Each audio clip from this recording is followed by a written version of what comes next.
Mesdames, Messieurs, bonsoir et bienvenue à votre émission Le Pour et le Contre, toujours en notre compagnie comme réalisatrice, recherchiste et animatrice de cette émission, Jocelyne Cauvier. Bonsoir, Jocelyne. Bonsoir. Ça va bien? Oui. Alors, cette semaine à l'émission, nous allons parler de notre belle langue française. Est-ce que les accents, le joual, le chiac, les anglicismes nuisent à la langue française ou plutôt ça servirait à enrichir notre belle langue française? Voilà un débat qui risque de susciter beaucoup de conversations à la maison. Effectivement, ce qui m'a amené à réfléchir sur ce sujet, c'est que j'ai lu un article sur le chiac. Pour ceux qui ne savent pas, c'est un peu la langue au Nouveau-Brunswick qui est un mélange d'anglais, de français que parlent plusieurs Acadiens. Et là-bas, on s'inquiète parce qu'on se dit, de plus en plus de gens parlent le chiac et il est de plus en plus anglicisé, donc le français se perd au Nouveau-Brunswick. Donc, ça m'a amené à réfléchir sur la place du joual dans notre langue, des accents, parce que veux pas en Gaspésie, c'est un de nos traits de personnalité. On se fait souvent reconnaître de loin par notre accent. Puis je me demandais, j'ai dit, tiens, je vais demander aux gens, vous en pensez quoi? Et voilà un sujet qui a créé beaucoup d'intérêt sur Internet et sur Facebook. Beaucoup de commentaires, tu me disais, en préparation d'émission. En fait, c'est un des sujets qui a suscité le plus de réactions. Ah oui? Je dirais que dans une majorité, les gens étaient en faveur des accents qui ajoutent la couleur à la langue, tout ça.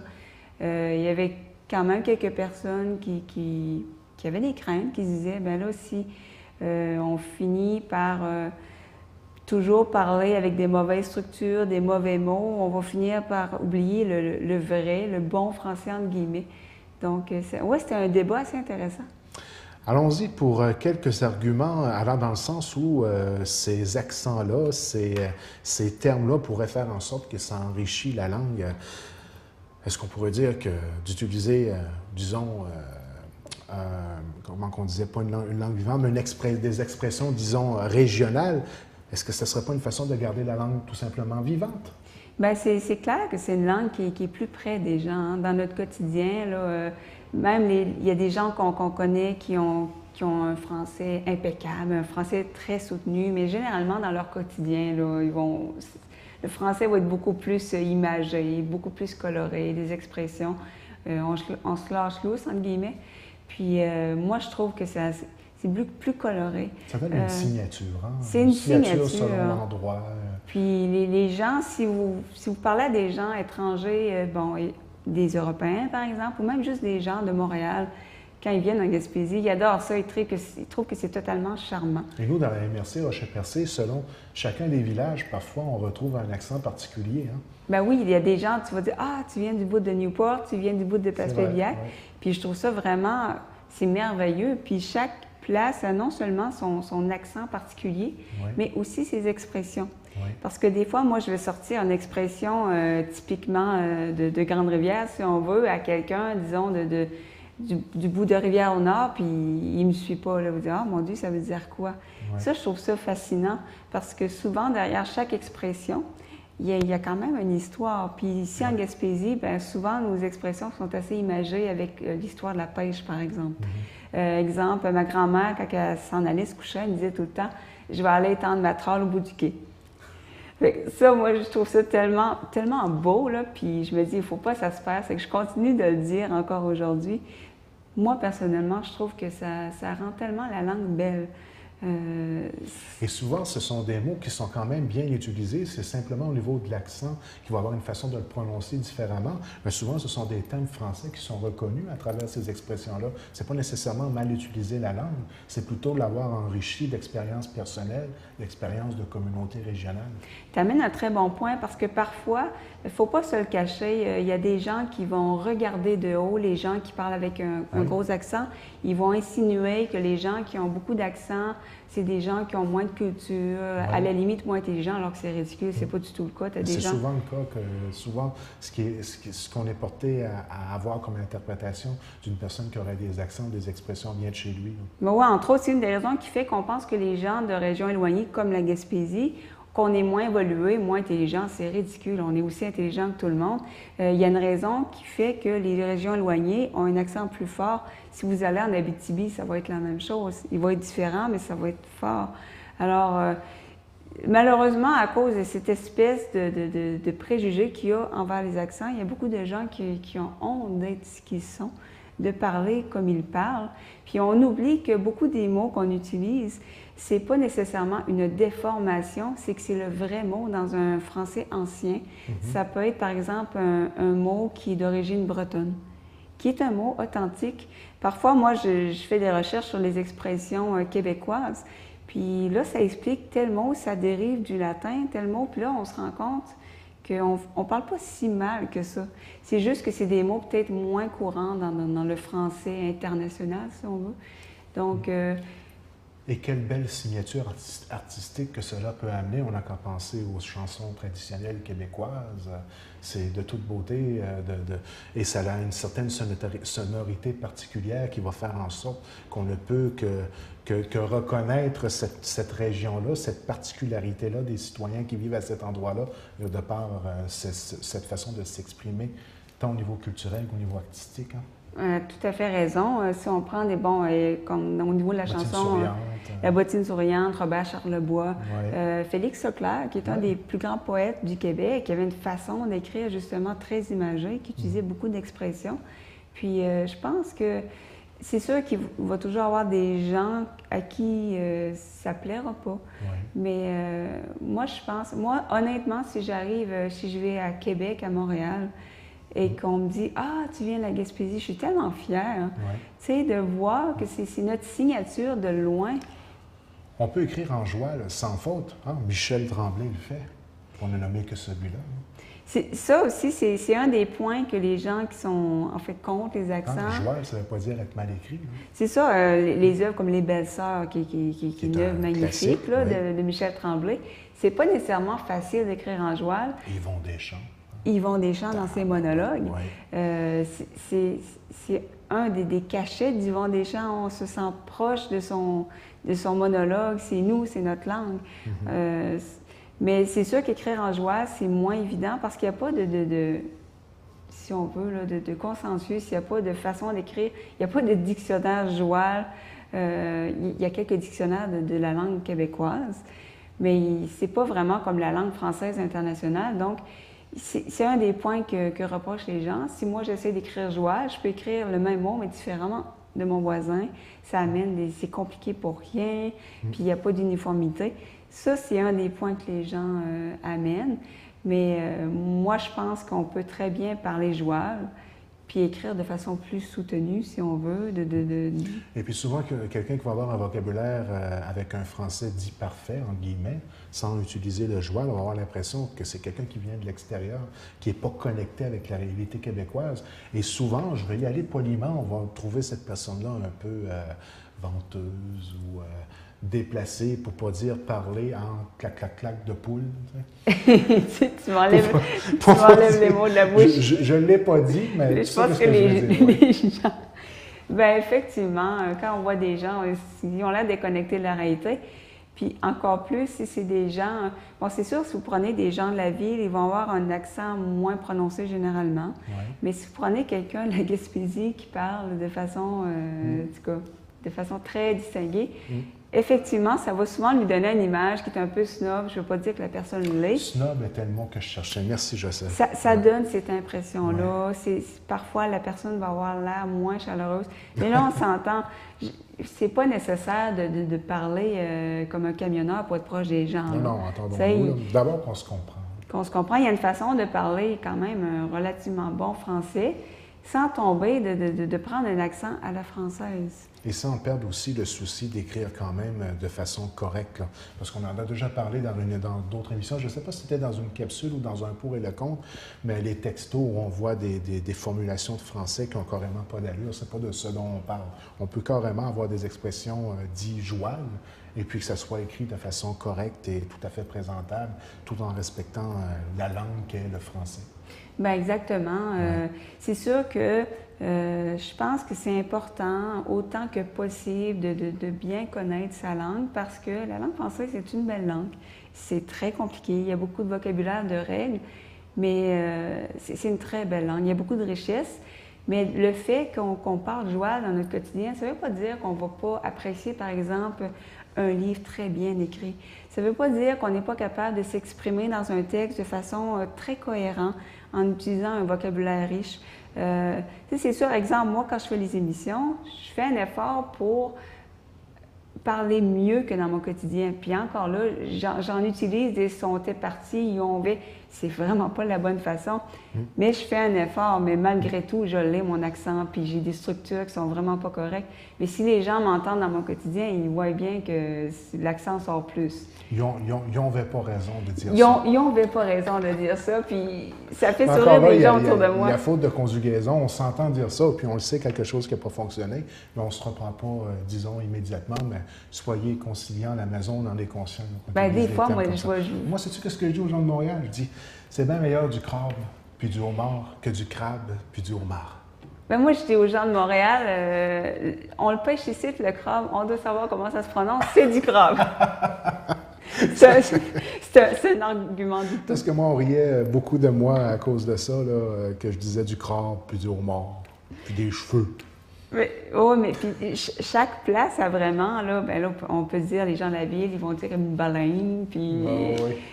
Je pense qu'il n'y a aucun endroit qui peut se vanter d'avoir la meilleure prononciation parce qu'on a tous nos petites expressions. Mais c'est ce qui fait la beauté de notre nation québécoise, hein, qu'on le veuille ou non. Ça a été reconnu par le gouvernement conservateur. On est une nation. Puis à quelque part, ça nous donne une signature particulière qui nous différencie beaucoup de la France en tant que telle, où tu vas avoir une langue. Moi, le premier film que j'ai écouté où j'ai vu quelqu'un manipuler la langue française en tant qu'acteur, Gérard Depardieu dans Cyrano de Bergerac.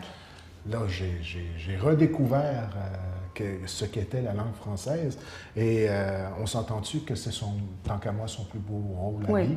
Et puis quel exercice que ça a dû être de jouer ce rôle-là et puis de le rendre avec autant de naturel. Hein? On aurait dit parce qu'on s'entend-tu que Gérard Depardieu ne parle pas de même dans la langue de tous les jours. Hein? Je ne penserais pas. Mais c'était de toute beauté. Moi, je le recommande à n'importe qui n'a pas goûté, parce qu'il y a plusieurs autres œuvres, là, mais cette œuvre-là en particulier, j'ai été conquis par ce film-là, moi. Ça m'a marqué, moi aussi, Cyrano de Bergerac. J'avais lu le livre, c'est magnifique. Puis, incroyable. Une des choses aussi qu'on voit souvent, c'est qu'on va prendre toujours le français de France comme référence. Oui, un peu comme si le Québec, c'est une espèce de dialecte un peu moins bon, inférieur. Mais moi, je ne verrais pas les choses de cette façon-là parce que la France aussi a été influencée par les pays environnants, par différentes cultures. Puis, en guillemets, pour les puristes, la langue au Québec, il y a plusieurs tournures qui sont plus proches du français des rois de France. Comme les rois de France, à l'époque, disaient « moi » puis « toi ». Ah oui? Oui, alors que dans notre tête, on a une façon de parler, parfois qu'on dit « oh mon Dieu, on parle donc bien mal ». Ça dépend de la façon que tu vois les choses. Si on compare avec le français de Paris... On parle donc bien mal. On parle donc bien mal. Mais moi, je me dis, j'ai des amis en France, puis j'adore leur accent parce que c'est tellement beau. Ouais. Mais je me dis pas, mon Dieu, c'est le français parfait, puis c'est plate qu'on parle pas mal. Je me dis, c'est différent, puis c'est très beau. Puis comme quand ils nous entendent parler, bien, ils trouvent ça, c'est un petit cachet. Et je pense qu'il faut arrêter de voir comme ça, c'est un meilleur français, puis on est un petit peuple inférieur. Les Québécois ont souvent une espèce de sentiment d'infériorité. Puis on le sent dans la langue, puis je trouve ça dommage parce que si on parle pas. Quand les Français viennent au Québec et qu'ils nous parlent, ils nous parlent avec leur français et ils ne font pas ça pour être, entre guillemets, soit frais ou être provocateur ou vouloir nous donner une leçon de vie, mais c'est pareil pour nous. Donc, quand on va en France et qu'on utilise nos accents, nos expressions, notre façon de parler, bien, c'est pas pour se diminuer, c'est simplement par respect à notre identité propre. Oui, puis c'est dommage, je t'emmène à un point très intéressant parce qu'on me faisait remarquer sur Facebook, ce qui est dommage, on donnait comme exemple Céline Dion, qui, lorsqu'elle est en France, elle perle, comme on dit, oui. elle parle très bien. Puis quand elle arrive au Québec, elle parle en bon québécois, c'est vrai, ouais. Mais de voir vraiment l'extrême entre les deux, c'est dommage parce que tu as l'impression, est-ce qu'elle est gênée de parler en québécois? Mais moi, j'ai déjà posé la question, pas à Céline Dion, mais à des gens qui vivent en France, et puis on me disait que au point de vue des humoristes, un exemple, il y avait une certaine adaptation à faire au niveau des textes, parce qu'il y avait tellement, justement, de situations où c'était des expressions qui reflètent vraiment notre milieu que l'humour, les Français ne comprenaient pas l'humour qui leur était présenté. Mais j'avais de la misère à croire ça. Moi, je ne sais pas si vous êtes d'accord avec moi, mais moi, j'ai écouté Cyrano de Bergerac, puis j'ai tout compris, là. Puis je suis loin de maîtriser cette langue-là. Maintenant, avec la télévision, Non, moi, je pense qu'avec la télévision, on a accès à des chaînes de France, de Belgique, des chaînes d'Acadiens, de Franco-Ontariens. Tu comprends-tu tout, toi? Je comprends toutes les chaînes, puis oui, c'est vrai que... On doit être normal. Je pense qu'à un moment donné aussi, moi, quand je vois quelqu'un aller en France, mettons... des fois, je ne les nommerai pas, là, mais tu vois un artiste aller 2 semaines en tournée, il revient puis parle avec un accent français, tu te dis, oh mon Dieu, ça se pogne vite l'accent. Oui, Garou, hein, quand il était revenu, là, ça faisait. Non, regarde. Tu sais, moi, je me dis, si Gérard Depardieu s'en vient au Québec, je veux l'entendre parler à la française, je veux l'entendre parce que c'est beau, c'est son accent. Puis si je vais en France, je suis sûre qu'ils ont envie de m'entendre parler québécois. Parce que et ne jugeons pas les gens exclusivement sur leur façon de s'exprimer, parce que je pense qu'on perd l'occasion de pouvoir connaître des gens très intéressants, très cultivés et qui ont beaucoup de choses à nous apprendre. Oui, parce que ça n'a vraiment aucun lien avec le niveau de... Vous avez des universitaires qui parlent comme des camionneurs, vous avez des gens qui ont une 2e année, qui ont un français qui vous impressionnerait. Mais on a tendance dans la société à vraiment associer le niveau de langage avec l'intelligence ou...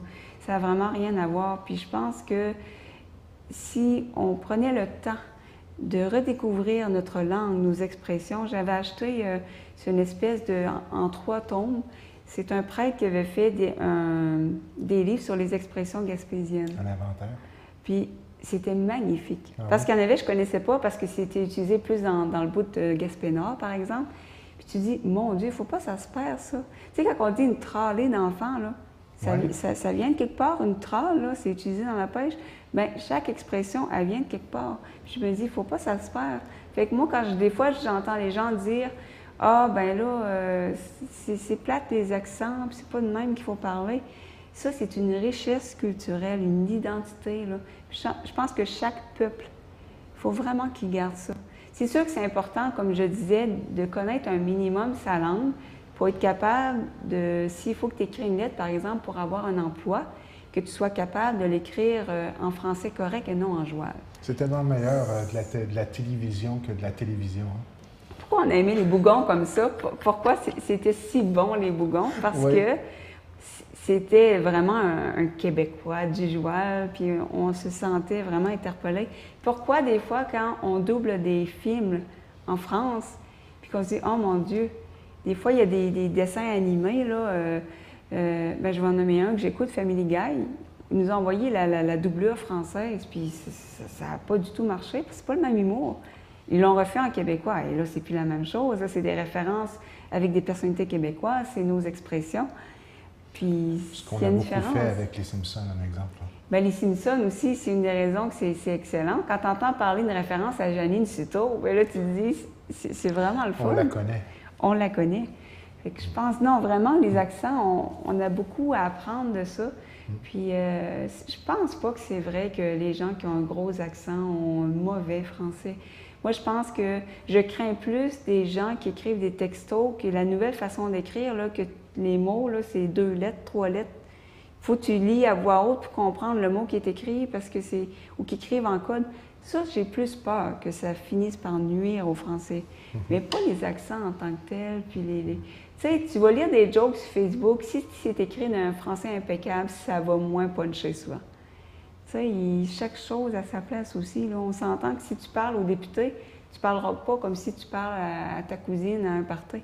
Oui, c'est vrai. Tu sais, chaque langue a sa place. C'est quand même important quand même de bien s'exprimer, hein, de faire attention à la façon laquelle on écrit aussi notre langue. Il faut quand même...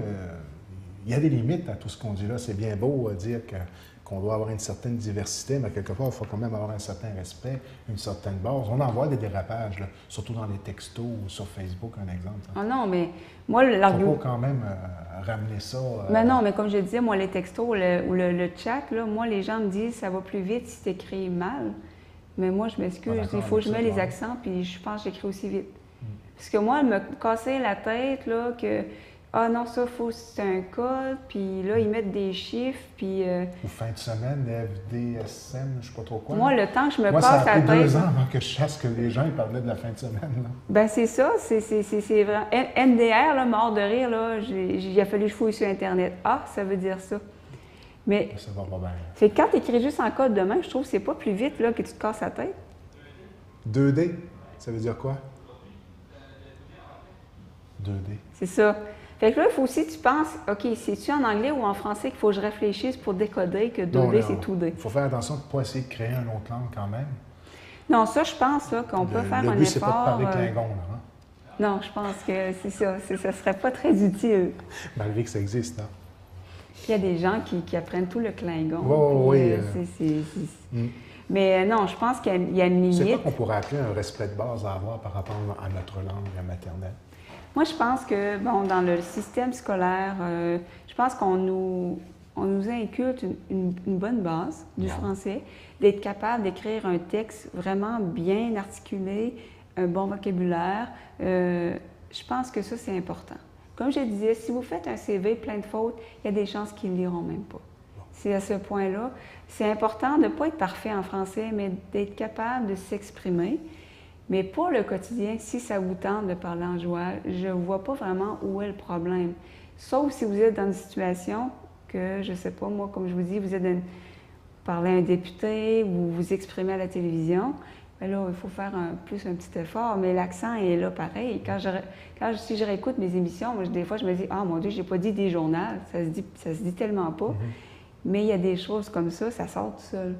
Les yonvais, sontais, moi, je suis vraiment bonne là-dedans. Là. C'est tellement naturel, là. Ouais. Puis je le réalise pas. Ouais. Tu sais, ma blonde, elle vient pas d'ici, là. Elle vient pas de Grande-Rivière. Ça fait qu'elle, il sonne les sontais, puis yonvais, ça la fait bien rire. Ben ouais. Parce que c'est le bout de Paris-Site ou Cher. Grande-Rivière, là, on met des chairs partout. Tu vas prendre du gaz. Combien tu veux, cher? Puis ça, c'est Grande-Rivière. C'est vraiment typique. Puis chaque place a ses... Mais moi, je trouve ça juste cute.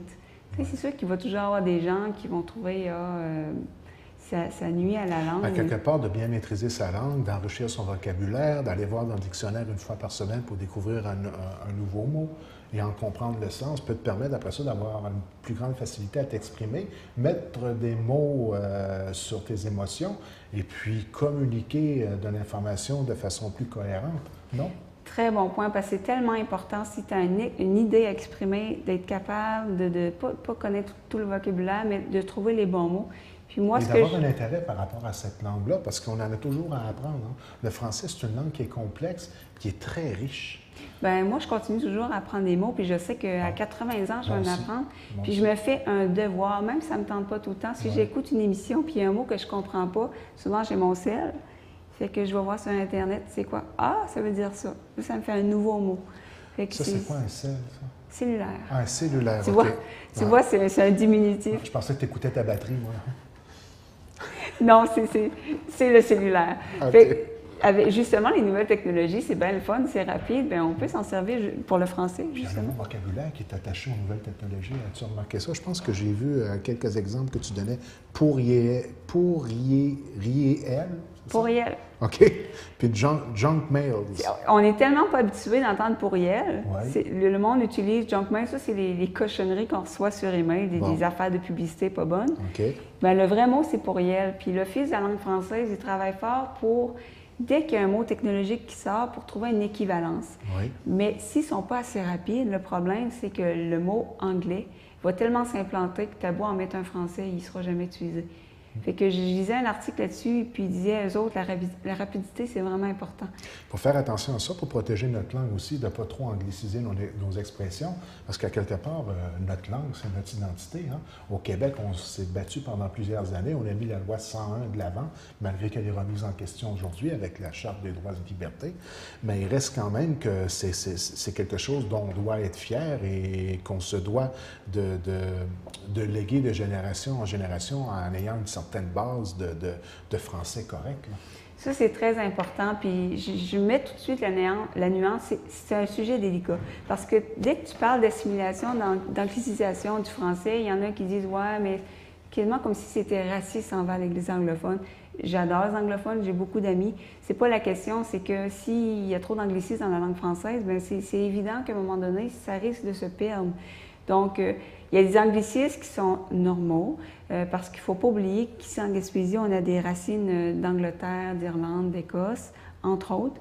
Donc, c'est sûr qu'il y a des mots anglais qui se sont insérés dans notre langue, puis c'est bien correct comme ça.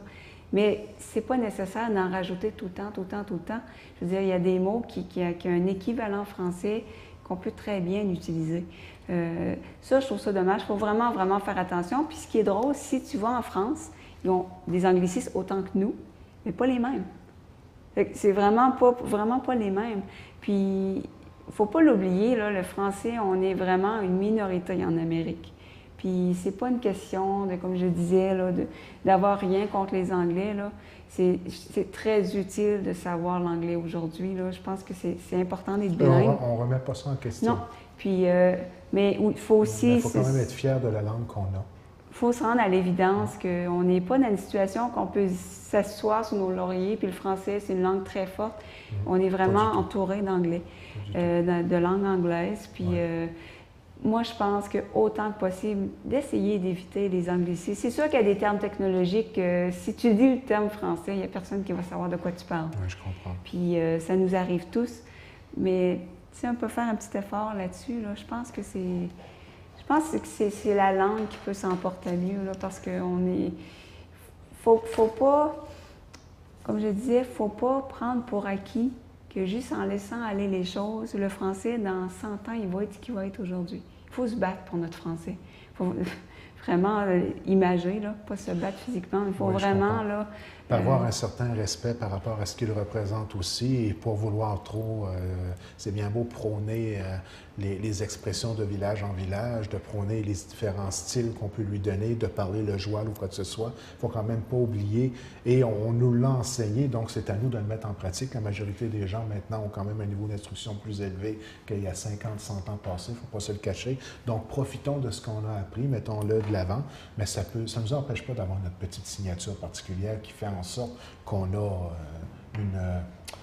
disons, comment je pourrais dire ça, une façon de s'exprimer qui reflète nos ancêtres, notre milieu, notre endroit où on a passé soit notre vie de jeunesse, où on a grandi.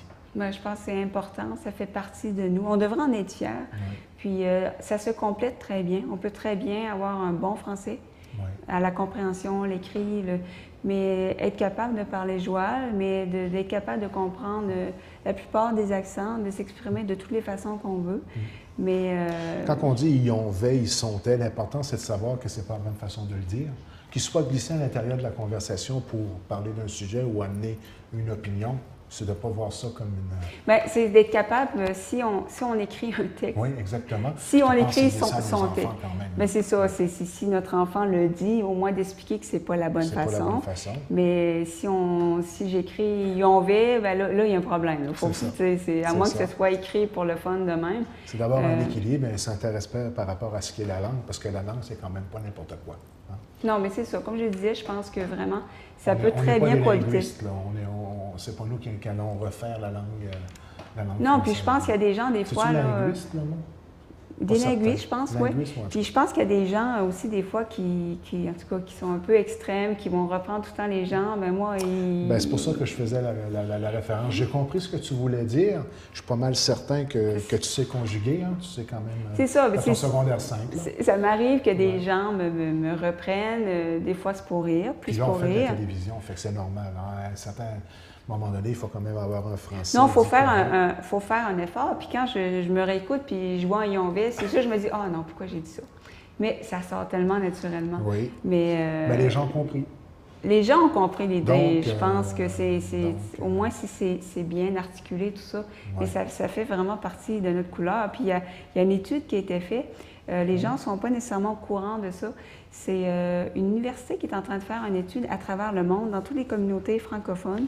Ce qu'ils font, c'est qu'ils vont voir, disons, une dizaine de personnes dans un village, puis ils vont faire lire une liste de mots.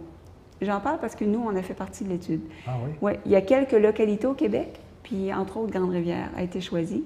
Puis, on lit une liste de mots. C'est la même qui va être lue par des francophones de l'Alberta, puis une communauté africaine. C'est les mêmes mots, c'est que tu peux voir vraiment les pronoms. Puis c'est des mots typiques. Exemple, baleine. Tu sais, c'est des mots, tu sais que c'est brun. Tu ne te donnes pas de chance, là. Ça va sonner bizarre. Ça fait que tu as une liste de mots. Après ça, tu as un texte à lire. Puis après ça, tu as une conversation.